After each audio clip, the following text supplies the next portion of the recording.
Mister Sinister, originally known as Nathaniel Essex, is a supervillain in the Marvel Comics universe. Created by writer Chris Claremont and artist Marc Silvestri, he first appeared in Uncanny X-Men number 221 in 1987. A geneticist obsessed with evolution and mutation, Sinister is known for his experiments on mutants, particularly the X-Men. He has enhanced his own abilities through genetic manipulation, granting himself powers such as telekinesis, telepathy, and an extended lifespan.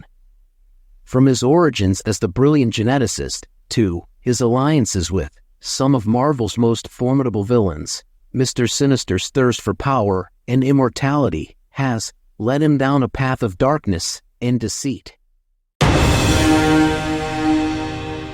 Nathaniel Essex, born into English nobility in the 19th century, pursued a career as a scientist after studying at Oxford University.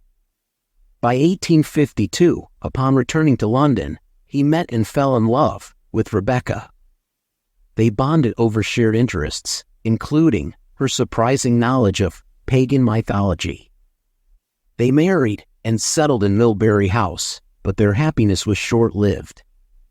In 1853, their son Adam was born with birth defects and died at 4 years old, driving Essex deeper into his scientific pursuits.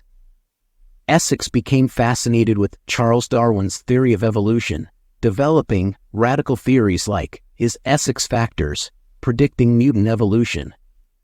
His controversial experiments and expulsion from the Royal Society marked a turning point.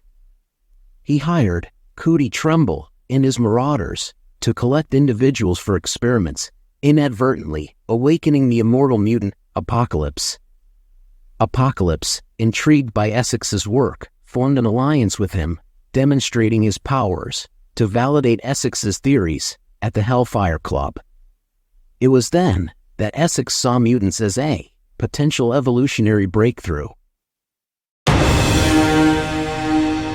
After encountering time-traveling mutants, Scott Summers, aka Cyclops, and Jean Grey, aka Phoenix, who were sent to prevent Apocalypse's early rise, Nathaniel Essex was deeply intrigued by the young couple. Despite their efforts, Summers and Grey failed to stop Apocalypse and were defeated. The confrontation with Summers and Grey deeply affected Sinister. He returned home to find that his wife had freed his captives, prematurely had their baby, and was dying. In her final moments, she denied him forgiveness, calling him sinister. Crushed by her words and his failures, Essex agreed to become Apocalypse's prelate. Undergoing a painful transformation, enhanced by celestial technology, Essex became Mister Sinister, shedding his past name at Apocalypse's behest. During a subsequent clash with Cyclops and Phoenix, Sinister realized Apocalypse's madness and that their goals were no longer aligned. Intrigued by Cyclops and Phoenix, Sinister betrayed Apocalypse, infecting him alone with a deadly plague. Apocalypse's abilities saved him, and he returned to hibernation. Sinister seized the opportunity to flee, driven by a newfound desire to create a mutant powerful enough to defeat Apocalypse. Cyclops and Phoenix returned to their time, while Sinister became fixated on their bloodline. He concluded that a Summers Grey offspring would possess the power to overcome Apocalypse, shaping Sinister's future schemes and experiments to guide the future of mutant kind. Mister Sinister lost control of his condition and developed a feral split personality. After being found at a London crime scene with no memory, he was approached by Raven Darkholme, aka Mystique, posing as Sherlock Holmes, along with her partner, Irene Adler. Darkholme lured Sinister, pretending to be a victim, leading him to his home, where he revealed his deteriorating condition and his determination to survive into the 20th and 21st centuries. Darkholme and Adler had Sinister arrested and sent to Bedlam, where he was murdered by his Dominion self, known as the Enigma. Before his death, Sinister concluded that, to defeat machine minds, he must create the Apex AI himself. Sinister created 4 clones, marked with different playing card suits, each unaware of the others. The Diamond clone continued as Mister Sinister, studying mutant genetics. The Club clone resurfaced in New York City as Dr. Stasis, disliking mutants. The Spade clone became a galactic arms dealer known as Orbis Stellaris. The Heart clone, a replica of his late wife Rebecca, became Mother Righteous, a mystic trader connected to the astral plane. Dominions are omnitemporal, meaning one always exists, even before coming into existence. The Enigma Dominion, a version of Essex, manipulated events before its creation, absorbing progress from other dominions across timelines, reset by the Moira engine. This progress formed the basis for the Enigma, downloaded into a central AI, created by Essex. Give us a thumbs up if you are enjoying our content, and don't forget to comment your thoughts below. Hit the subscribe button to dive deeper into Marvel, DC, and Star Wars with us. In 1907, one of Mister Sinister's experiments, a polar bear, decimated the wolf pack, with which a clawed wild man, known as Logan, was living in Canada. Sinister sent his marauders to capture Logan, seeking to experiment on the first mutant he had encountered, who was later taken in by a circus. Sinister managed to vivisect and torment Logan, leading to Logan seeking revenge and seemingly slaughtering Sinister in his quarters. However, in 1909, Dr. Essex resurfaced, joining the staff of Ravencroft Institute, where he continued his experiments. During his tenure, he enlisted the help of Victor Creed, aka Sabretooth, and managed to recapture Logan. Sinister subjected Logan to lobotomization and further experiments. Dr. Claudia Russell, a co-worker at the Institute, discovered what Sinister was doing and managed to free Logan. However, her efforts led to her death at Sinister's hands, and she was subsequently used in his experiments.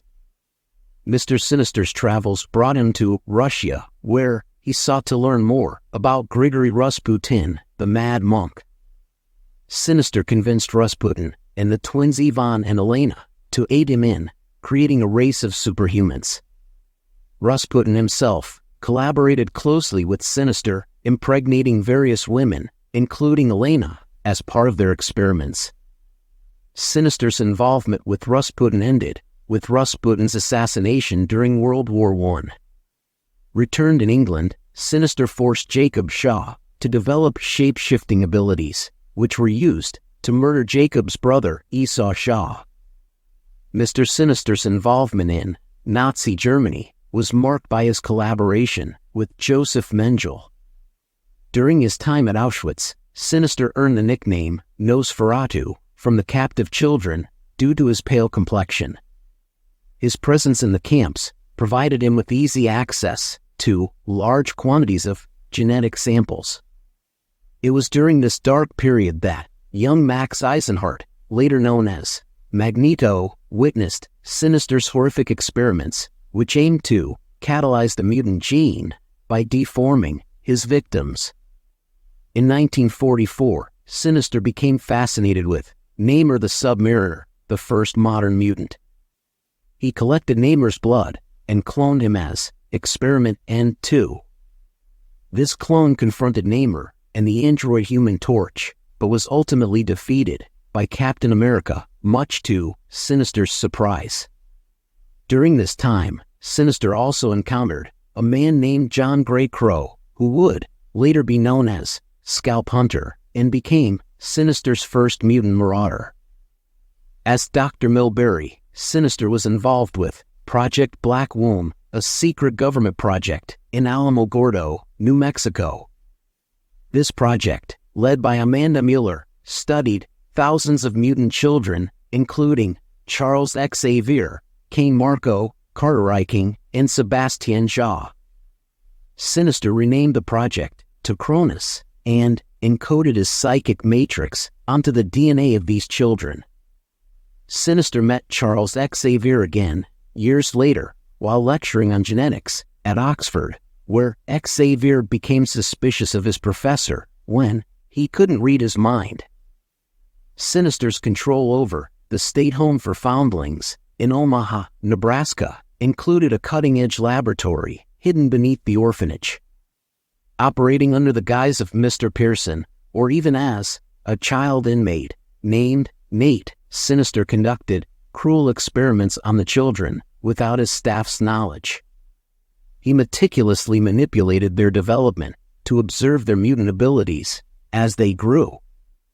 A young Scott Summers had his mutant powers activated when he used his optic blast to save himself and his younger brother Alex from a plane crash.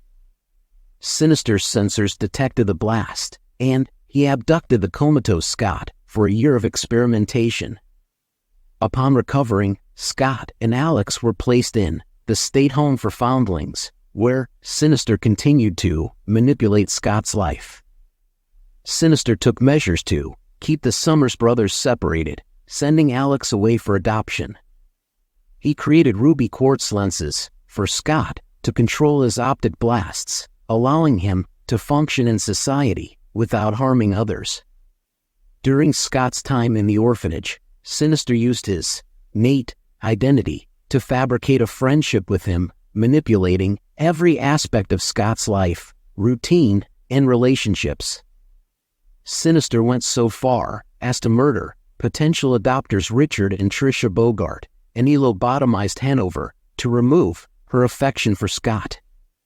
Learning of the Bogarts' deaths, Scott ran away from the orphanage. Scott was eventually found, recruited, and protected by Professor Charles Xavier.